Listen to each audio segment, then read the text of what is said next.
Shri Gurubhyo Namah Hari Om.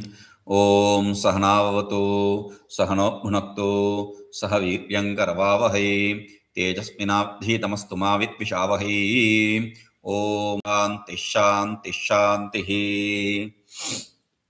So, the next dharana is ātmano nirvikārasya kva jñānaṃ kva ca vā kriyā jñānāyattā bahirbhāvā ataḥ śūnyamidaṃ jagat ātmanah nirvikārasya kva jñānaṃ kva ca vā kriyā jñānāyattā bahirbhāvā ataḥ śūnyamidaṃ jagat. So, the Atma, which is a changeless, transformationless. Therefore, where can there be knowledge or activity for that Atma in relation to that Atma? Whatever exists externally has association with knowledge, meaning activity also. Therefore, the whole creation is a shunyam. Now, ātmano nirvikārasya. Atma is nirvikara, changeless, transformationless, because whatever is effect, only the effect can undergo transformation. The cause, which is not a part of effect, cannot undergo transformation. We have already said that Atma Bhairava is not the substratum for anything. He is neither does he have a substratum, nor is he a substratum for anything. So, the idea of the Bhairava having this spanda, the vibration because of which the whole vimarsha, the expanse of the creation comes into existence, are all just for explanation's sake. In reality, it has no existence. So, jñānaṃ ca kvaca vā kriyā. Where can there be any knowledge or activity? So, the idea of knowledge and activity can exist only bahirbhāvā jñānāyattā, only in external objects. I know this, I don't know this. This is pot, this is not pot. This is cloth, this is not cloth. All this is in relationship to the object. We already saw yesterday the knowledge, ignorance, the knowledgeable one, the ignorant one. All these dualities are possible only in the world. For the Chaitanya, for the consciousness, for the self, for the Bhairava, there is no difference. Everywhere it is, Bhairava is in every situation, in every place. Therefore, jñānāyattā bahirbhāvā, whatever exists externally have the association with knowledge. Ataḥ śūnyamidaṃ jagat. Therefore, this whole creation is shunya. We have already explained what shunya is. Shunya is a state which he explains with Chandrajnane. There is the Chandrajnana. There is a commentary or author called Chandrajnana, text called Chandrajnana, where he says that there is no directions of up, down, etc. There is no elements like earth, water, etc. And there is no attributes like the mind, ego, etc. That is what is shunya. Okay. Now, ātmano nirvikārasya. This dhārana. Okay. It says Atma is attributeless. Therefore, there can be no activity. Where can there be activity or knowledge? The external objects only have the knowledge and activity. Therefore, the whole creation is shunya. Now, what is the dharana here? You don't see any dharana actually. So, ataḥ śūnyamidaṃ jagat should be seen. Therefore, śūnyamidaṃ jagat iti bhāvayet iti dhārayet, dhyayet. So, therefore, you have to meditate that this whole creation is shunya, without any existence. So, if you see it that way, then this becomes he says it's a Shakta Upaya, but it is not Shakta Upaya, it is Shambha Upaya. It is little higher than the Shakta Upaya. It is Shambha Upaya, because you have to meditate that there is no existence of anything. You have to be in the self. So, Shambha Upaya. You are not meditating on the objects. You are staying put in the self. Okay. Or, if it is with respect to the seeker, then this becomes a Shakta Upaya. From the disciples' purview, this is a Shakta Upaya. But from the Guru's teaching. If let us say this is the Guru's teaching, Guru says, see, son, all this is the self is attributeless. There is no knowledge or activity in the self, therefore. And whatever has activity or knowledge, that is the external object. And the external object is not self. Therefore, meditate on this self. Be established in this. See this whole creation is a non-existent. Understand the whole creation to be non-existent. When that is the Dhāraṇā here, when that is the teaching here, that is the upaya here, then this ceases to be any of the three dharanas and becomes anupaya again. Understand? Because the Guru gives the teaching to the advanced disciple. This is what it is. There is no creation. He understands the truth. Okay? So, therefore, this is shunya. This is anupaya at best or shaktopaya, not shambhopaya, not shaktopaya. Okay? Next one. Name bandho name mokṣo me bhītasyaitā vibhīṣikāḥ pratibimbamidaṃ buddherjaleṣviva vivasvataḥ name bandha name mokṣo me bhītasyaitā vibhīṣikāḥ pratibimbamidaṃ buddherjaleṣviva vivasvataḥ. This is another Dhāraṇā. It says, name bandha. There is no bondage in me, nor there is a liberation in me. Only for the one who is afraid, these are things which instill that fear. This world is a reflection in the intellect, in the mind. That's all. Like the sun is reflected in the water body. Similarly, this whole creation is a reflection in the mind. Okay. Now there is no Dhāraṇā here. What is the Dhāraṇā? Let us see that. Name bandha. There is no bondage. Okay. Where can there be bondage when there is nothing other than self? The self is transformationless, changeless. Bhairava is changeless, transformationless. There can be no bondage for him. But since there is no bondage, there can be no liberation also. Only a bound can be liberated. When you are not bound already, then how can you be liberated? There is no bondage, therefore there can be no liberation.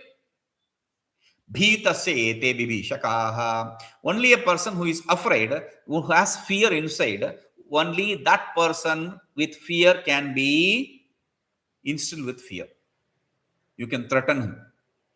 Only a person who has fear inside can be threatened. A person who does not have fear, who fears nothing, cannot be threatened. So, bhītasyaitā, only a person who has fear in him, vibhīṣikāḥ, these are threatening things. In this place of bhītasya, there are other readings also. One says, balasya, same characters, balasya, ete vibhīṣikāḥ, same number of characters. Only for the kids. Now, we have to understand, bhītasya, a person one who sees the duality, is a bhīta. Bala means a person one who does not see the non-duality. Same thing. He sees the duality, but bala, the word bala, kid, is used because a learned one is not a bala here. In this situation, a learned one who has the knowledge of the Shaiva Siddhanta is not referred to as bala. Bala means a person who has not studied the Shaiva Siddhanta. Okay, so only a person who has association with the creation, only a person, one who has no association with the Shaiva Siddhanta, or jivasya ete.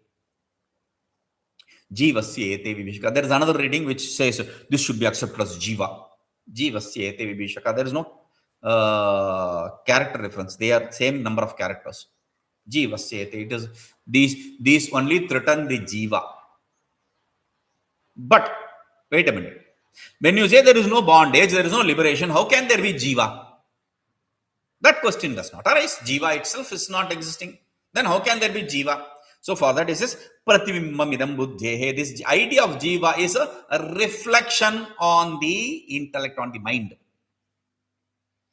Only when there is reflection of the absolute Bhairava in the limited mind, see, this is the beauty.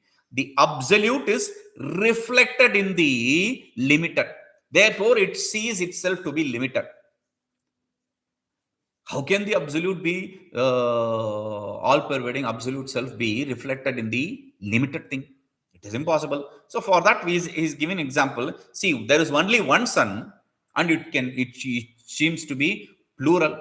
There is only one sun. In multiple water bodies, the reflection of the sun seems to be varied. In one, it's clear. In one, it is dirty, sullied. In one, it is colored. In one, it is moving. In one, it is cut. Different types of reflection. Oh, but still, sun is limited and it is reflected in a limited body. Okay, the unlimited sky, ether, it is seen in the limited water body, reflected. Unlimited is reflected in the limited. So there is no issue here. So he says this like the water bodies reflect the sun, the whole creation is a reflection in the mind because of the reflection of a consciousness. Now, therefore, there is no bondage, there is no liberation. There is no dharana here per se. But pratibimbamidaṃ buddhehe, by taking this is all a reflection, the whole creation which you see is all a reflection in the mind.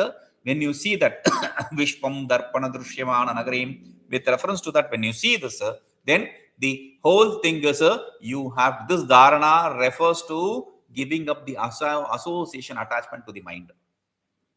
When you give up the attachment to the mind, then there is no bondage or no creation. Okay, so this is a shambha upaya which prescribes to give up the attachment to the mind.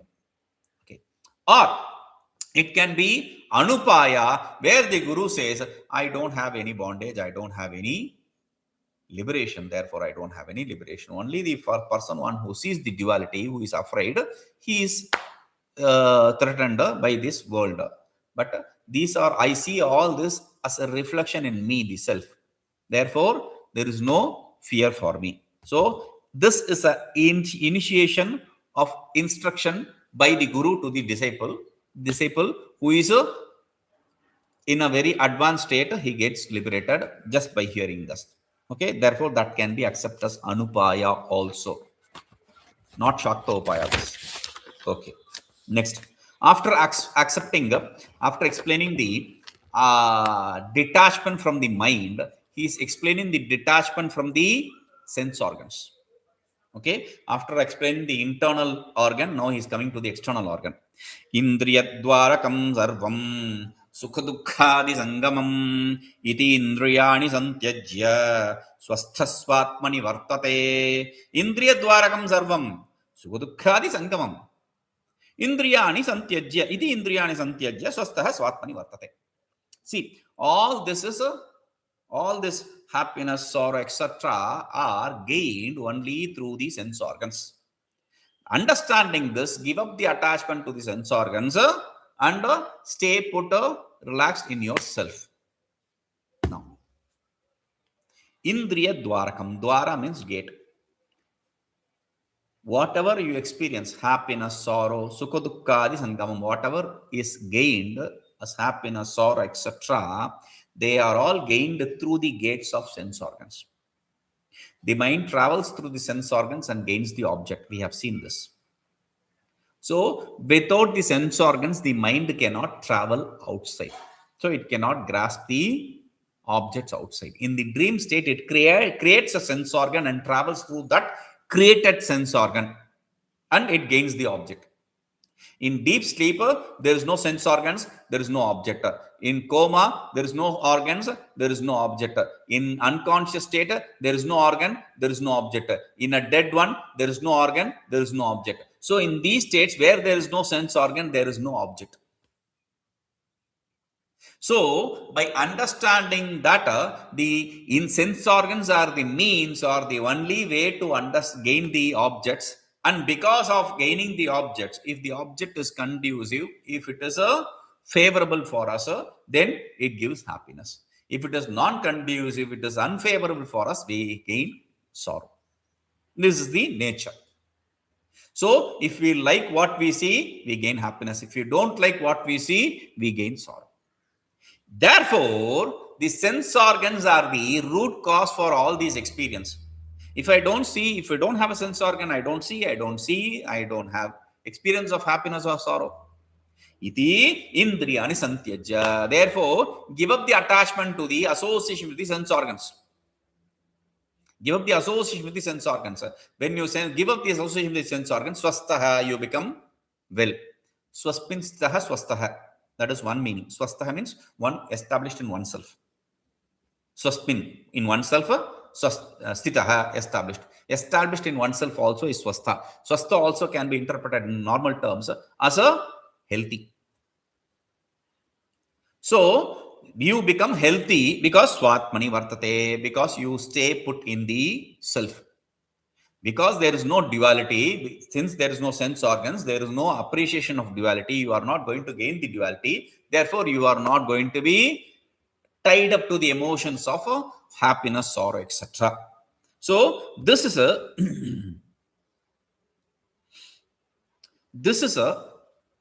shakta upaya, because you are asked to give up the attachment to the sense organs. So you have to give up the attachment to the sense organs. So this is a shakta upaya. So it is possible to accept this as an anupaya from the Guru's viewpoints still, but still you have to do the dharana, do the upaya, do the practice of giving up the attachment to the sense organs. Therefore, this is a shakta upaya. Okay, we'll see this. Om Purnamadaḥ Purnamidam Purnāt Purnamudachyate Purnasya Purnamadaya Purnamevavashishyate. Om Shanti Shanti Shanti.